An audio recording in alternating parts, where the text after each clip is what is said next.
O que aconteceria se o maior país da Terra decidisse que precisa de mais território e poder? Talvez ele precise simplesmente começar uma guerra por isso.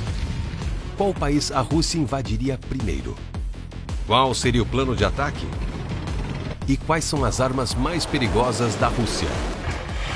Este é AC, e isso é o que aconteceria se a Rússia começasse uma guerra.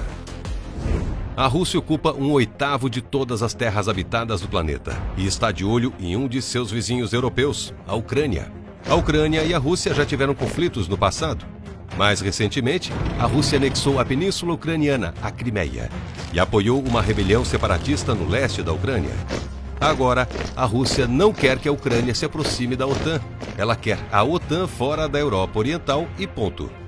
Lembrando que a Rússia nem faz parte da OTAN para tomar esse tipo de decisão, mas pelo fato de ser uma das forças armadas mais poderosas do mundo, a Rússia talvez sinta que pode ditar as regras. Ok, melhor entendermos algumas coisas antes de avançar. Primeiro, a OTAN é a Organização do Tratado do Atlântico Norte e, neste momento, tem 30 membros. Os Estados Unidos, Canadá, Holanda e Reino Unido estão entre eles. O objetivo da OTAN é manter a paz e garantir que nenhum membro da aliança seja invadido por uma força militar internacional, como aquela vez em que a Rússia tomou a Crimeia da Ucrânia. Lembra? Hoje, a Ucrânia ainda não pertence à OTAN, mas mostrou interesse em fazer parte. E essa não é uma ideia que agrada muito o presidente da Rússia, Vladimir Putin. Putin parece estar um pouco assustado, porque a OTAN está treinando tropas ucranianas e alguns integrantes da organização estão enviando armas para o exército do país. Para conter esse movimento, o presidente russo escolheu um velho método de persuasão. Ele está ameaçando começar uma guerra.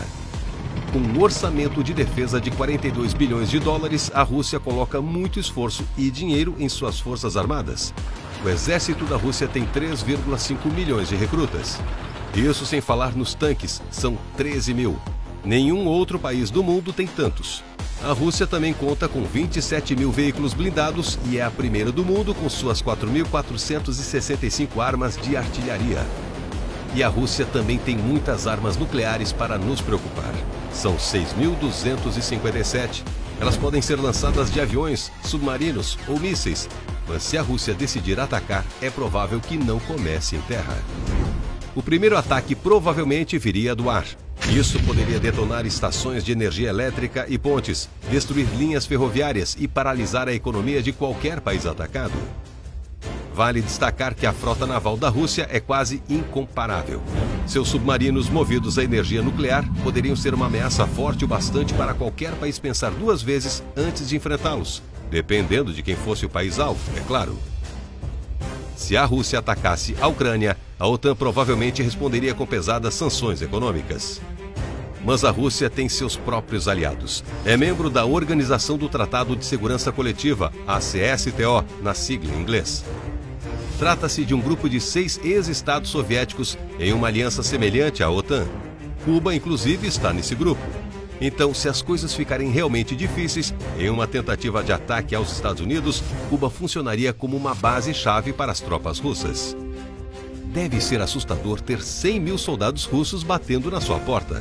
Mas essa não seria uma guerra para acabar com o país. É provável que a Rússia tenha algo a ganhar com isso.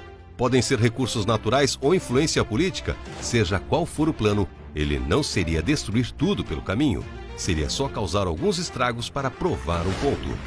No caso da Ucrânia, a Rússia poderia apenas bloquear a economia ucraniana. E para isso nem precisaria de grandes esforços militares. As guerras também não são mais como eram no passado. Elas podem ser muito mais sutis. Que tal ataques de hackers? E se você tem medo das armas nucleares da Rússia, tem uma ideia de como podemos nos livrar delas. Que tal explodi-las dentro de um vulcão? Pelo bem da ciência, vamos ver o que acontece. Mas isso é assunto para outro. E se